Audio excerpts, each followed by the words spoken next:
Hello, it's Wednesday. This is Angel, the helpful agent, with some good tips for today. I took quite a few people out over the weekend for rental properties, and some of the rents were as high as 1875. And I had to ask $1 million question: Why are you paying 1875 for rent when you could own your own instead of putting all this money in somebody else's pocket? And they told me, like I hear a lot, their credit scores aren't that great for them to get a good loan, or their credit score is not that great to get a loan, period. So I asked them what was their credit score, what was the range, and they told me. And they were right. To get a better loan, they would have to have a higher credit score. So then I asked them, were they working with any credit counseling people? One couple said that they did, and the guy was not helpful at all. And the other one said that their guy was working with them, and they'll be ready to buy next year. So they're renting for a year, and then next year they're going to buy. So here's some helpful tips for you. If you sit down, pen, paper, pencil, calculator, and you add up all of your debt: rent, utilities, gas, student loans, if you have alimony or child support payments, put that in there. So you're going to have a whole list of all your debt that you have to pay out monthly. Then you're going to take your monthly income before taxes, your gross monthly income, and you're going to divide your monthly debt by your income, and you're going to get a percentage. So the best percent to have is a 28.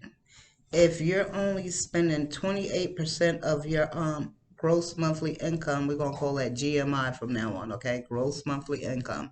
So if you're down to 28% of your gross monthly income is going on bills, then a lender is going to be so very, very, very happy to see you, because they know that you have enough money left out of your paycheck to pay for your mortgage. And a mortgage they call a pity sometimes. That's your principal, your principal, interest, taxes, and insurance. That's pity, PITI. And then, of course, with a house comes maintenance, emergency repairs. So you got to have some money left over for all of those things.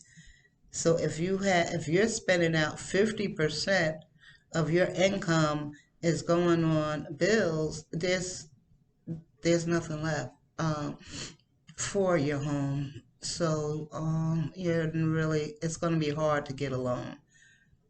So this is what I advise as a helpful agent. You don't have to do anything I'm suggesting, but it worked for me. And I bought my first house. I stayed in my mother's attic in Patterson for 2 years, and I got, the government allows you once a year to get all your credit reports. So contact the three credit bureaus, which are TransUnion, Experian, and Equifax, and ask for your free report.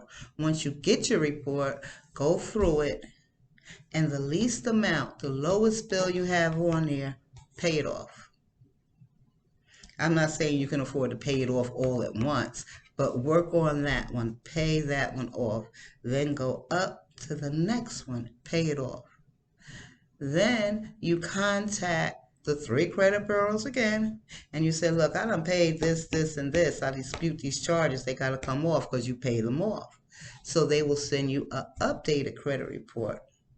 And once you get that, then you start all over again. You start working and paying until your credit score is boosted high, because you done eliminated a lot of debt. So we're trying to get you up to 700, 720 to get the best loan out there. And with that, like I said, you got to get your debt to income down. You have to get it to the 28%. And that's the way, that's the start. That will do it for you. Now, what else was I asked this weekend? Okay. After you get your debt to income down and you go shopping, remember you're going to shop for a lender. You want to see who gives the best rates. Um, the best APR was annual percentage rate. You're going to do your shopping, you're going to do your due diligence. You're not just going to take the first person's word, and you have to have it in writing. You know, you want to go over everything. So just shop around. And then you're going to shop for a realtor. You're going to shop around for that too. Don't just go with the first person. See what they have to offer as far as marketing.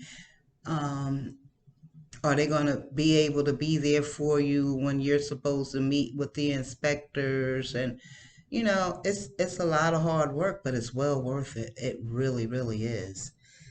So don't forget to check your debt to income. And if it's higher than what you think, because if it's 50%, that means over half of your income is going on bills. What are you going to eat off of? You know, you got to eat, you got utilities, you got gas. So just be mindful. And as always, like I always say, leave me a comment. Now, I didn't get any comments, but I get a lot of DMs, which means direct message. Well, you have a great week, and I will talk to you next Wednesday. This is Angel, your helpful agent, signing off.